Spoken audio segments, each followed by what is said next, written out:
Now live, हर जुर्म का पर्दाफाश। रक्सर नगर पंचायत के बीका भगत पोखरे पर नेताजी सुभाष चंद्र बोस जयंती मास्क एवं सोशल डिस्टेंसिंग के साथ मनाई गई। पंक्तिबद्ध होकर नेताजी के चित्र पर पुष्प अर्पित किया गया। संस्थापक ए.के. सिंह ने संबोधन में कहा कि समाज में सैनिक शासन नहीं परंतु सैनिक अनुशासन को अनिवार्य बनाना चाहिए। चूंकि नेताजी द्वारा आजाद हिंद फौज की स्थापना इसी उद्देश्य से की गई कि राजनीति भी अनुशासित फौज की तरह कार्यपालिका को संचालित किया जाए। फौज जाति मजहब भाषा भेद से ऊपर की सोच रखती है, यही उसका अनुशासन है। समाज तभी व्यवस्थित होगा जब खान पान मिलन जुलन रहन सहन एक सैनिक की भांति होगा। हाँ महोदय, तो आप सुभाष चंद्र बोस की जयंती मना रहे हैं। हाँ जी, बहुत किसान फोर्स जो है संस्थापक में अखिलेश कुमार सिंह, रक्सर नगर पंचायत, जिला बलिया, उत्तर प्रदेश।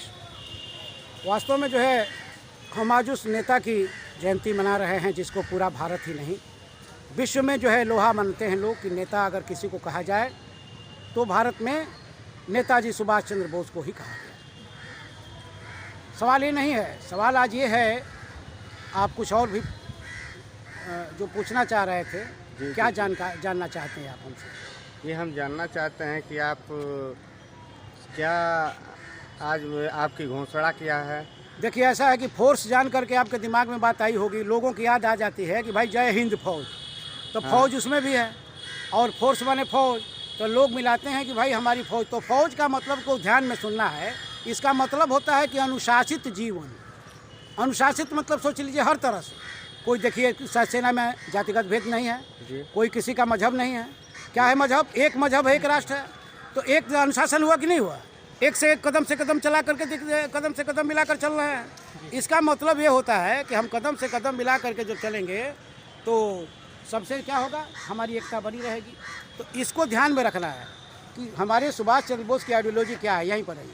अब इसमें सुभाष चंद्र बोस की आइडियोलॉजी क्या है, इसको समझने की कोशिश करें। उनके द्वारा जो है जो कुछ भी हुआ 1943 में हमारे राष्ट्र ने उनको प्रथम जो है अपना नेता जो है चुना, लेकिन 1943 में जो है लोगों ने स्वीकार नहीं किया। अब कैसे नहीं किया, पॉलिटिकल मामला, इस विवाद में जो है हम लोग का सामाजिक संगठन नहीं पढ़ने जा रहा है। हमारा ये कहना है कि उनकी जो नीतियाँ यही थी कि 10 बरस तक इस देश को क्या चाहिए, इस देश को जो है आर्मी का अनुशासन चाहिए। लोगों ने इसका गलत अर्थ लगा लिया, लेकिन जो है आर्मी का अनुशासन का मतलब ही होता है कि हमारा अनुशासित जीवन, हमारा जीवन आज तरक्की कर गया होता। भारत पूरी तरह से आज हमारे 130 करोड़ जो है हमारे देश में क्या होते, अपने आप इस देश के जवान होते, किसान होते, व्यापारी होते। आज सभी तरह के डॉक्टर इंजीनियर जो भी होते वो एक सैनिक की तरह जो है जीवन जीना चाहते थे, इसलिए उनका ये उद्देश्य था। तब उन्होंने कहा कि तुम्हारे शरीर में खून पैदा करो, तब न खून दोगे।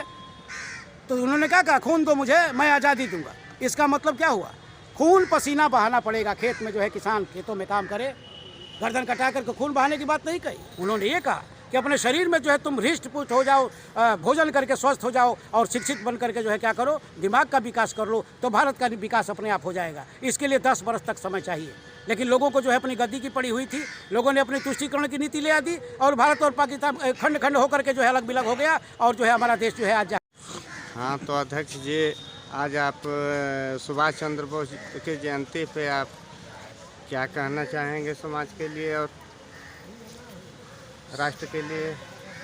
सर, समाज के लिए तो सबसे पहले मैं ये कहना चाहूँगा कि देश हमारा आज़ाद हुए 70 साल से ऊपर होने जा रहा है और फिर भी जो है सामाजिक व्यवस्था जो है ज्यों की त्यों धरी पड़ी रह गई।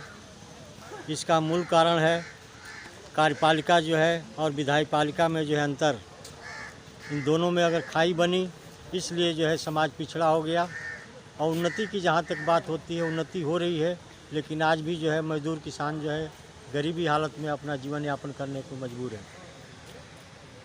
सबसे पहले अगर मजदूरों को, किसानों को स्वरोजगार नहीं मिलेगा तो उनकी दयनीय हालत जो है और बिगड़ती जाएगी। अभी आपने देखा कोरोना काल में देश कहाँ से कहाँ पिछड़ा हो गया, समाज कहाँ से पीछे चला गया, लोगों के रोज़गार छीन लिए, जो रोज़गार धंधे थे वो भी बंद हो गए। तो इसलिए नई ऊर्जा के साथ आज हम मना रहे हैं जयंती। ये आगे आने वाला समय जो है ऊर्जावान हो, सभी शिक्षित हो, सारा समाज जो है आगे बढ़े। धन्यवाद।